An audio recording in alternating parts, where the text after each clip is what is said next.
রাঙ্গুনিয়ায় আহলে সুন্নাত ওয়াল জামায়াতের উদ্যোগে ১৪ ডিসেম্বর শনিবার সকাল ৯টায় মরিয়মনগর চৌমুহনী মাস্টার ক্লাব হলরুমে আহলে সুন্নাত ওয়াল জামাত রাঙ্গুনিয়ার সমন্বয়ক পীরজাদা মাওলানা মোহাম্মদ গোলামুর রহমান আশরাফ শাহর সভাপতিত্বে সমন্বয়ক মোহাম্মদ করিমউদ্দিন হাসান ও মুফতি সাইফুল ইসলাম আল কাদেরী যৌথ সঞ্চালনায় ওলামা মাসিক সম্মেলনের আলোচনা সভা অনুষ্ঠিত হয়। এতে উদ্বোধনী বক্তব্য রাখেন সমন্বয়ক শাহজাদা সৈয়দ মোহাম্মদ ওবায়দুল মুস্তাফা নঈমী।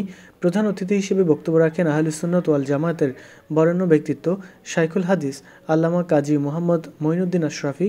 প্রধান বক্তা হিসেবে বক্তব্য রাখেন আল্লামা সৈয়দ মোহাম্মদ ওসির রহমান আল কাদেরী। বিশেষ বক্তা হিসেবে বক্তব্য রাখেন শাইখুল হাদিস আল্লামা সুলাইমান আনসারী। এতে আরও উপস্থিত ছিলেন আহলে সুন্নাত ওয়াল জামায়াত রাঙ্গুনিয়া শাখার সমন্বয়ক অধ্যক্ষ নাসির উদ্দিন তৈয়বী, অধ্যক্ষ মারফতুন নূর আল কাদেরী, অধ্যক্ষ আল্লামা জরিফ আলী আরমান, হাফেজ মাওলানা আব্দুর রহমান জামি, আল্লামা নাজমুল হোসেন নঈমী, মাওলানা আব্দুল হামিদ নঈমী, অধ্যক্ষ আজিজুল হক আল কাদেরী, মাওলানা আব্দুল কাদের নঈমী, মাওলানা ইলিয়াস আহমদ নঈমী, মাওলানা আবুল মোকাররম নঈমী, মাওলানা ইউসুফ আল কাদেরী, অধ্যক্ষ নাসির উদ্দিন নেসারি, মোহাম্মদ আক্তার হোসেন, এইচ.এম. শহীদুল্লাহ, মামুনুর রশিদ মাসুদ সহ অন্যান্যরা। অনুষ্ঠানে বক্তারা বলেন, আহলে সুন্নাত ওয়াল জামায়াতের সর্বস্তরের নেতাকর্মীদের মান অভিমান ভেদাভেদ ভুলে ঐক্যবদ্ধ হতে হবে। ঐক্যবদ্ধের মাধ্যমে আগামীতে সুন্নিয়তের কার্যক্রমকে এগিয়ে নিতে হবে। এই জন্য সকলের সহযোগিতা প্রয়োজন। যে যেভাবে পারেন সহযোগিতা করবেন। আপনাদের সহযোগিতায় এই বাংলার মাটি সুন্নিয়তের ঘাঁটি হিসেবে পরিচিতি পাবে। আলোচনা অনুষ্ঠান শেষে মিলাদ কিয়াম দোয়া মোনাজাতের মাধ্যমে অনুষ্ঠান সমাপ্ত করেন।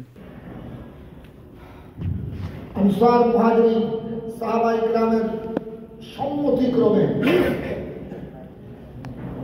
আলোচনা অনুশীলনের মাধ্যমে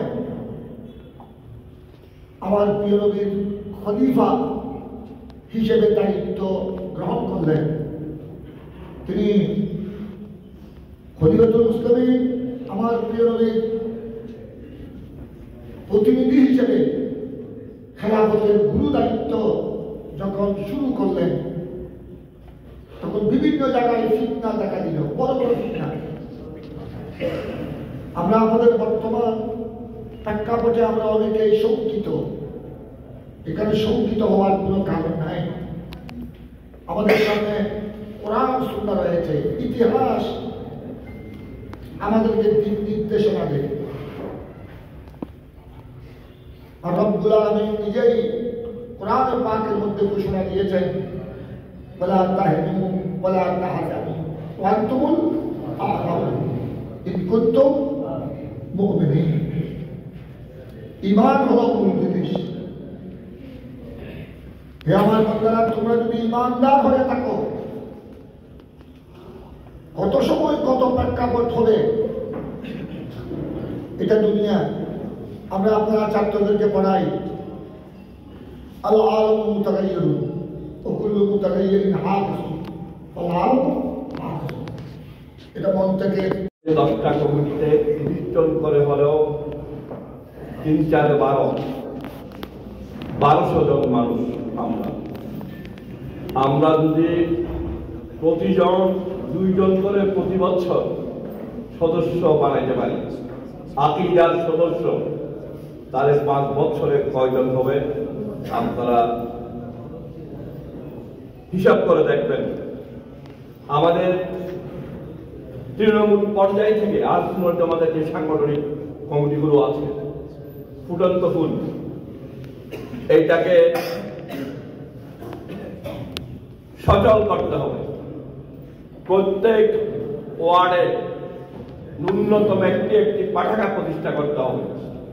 প্রত্যেক ওয়ার্ডে আমাদের দেশীয় যে খেলাধুলাগুলো আছে সেগুলোর জন্য ক্রীড়া সংগঠন তৈরি করতে হবে।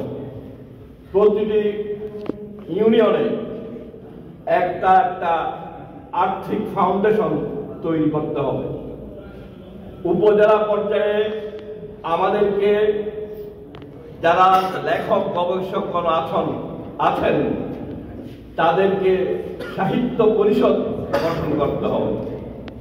উপজেলা পর্যায়ে আজকে হুজুরের সামনে আমরা মুফতি আহলে সুন্নাতের সামনে আমরা ওয়াদা করছি, আমরা রাঙ্গুনিয়ার আহলে সুন্নাত ওয়াল জামাতুল উলামায়ে কিরাম দরবার পীর মশায়েখ উলামায়ে কিরাম আমরা সবাই এক থাকবো ইনশাআল্লাহ।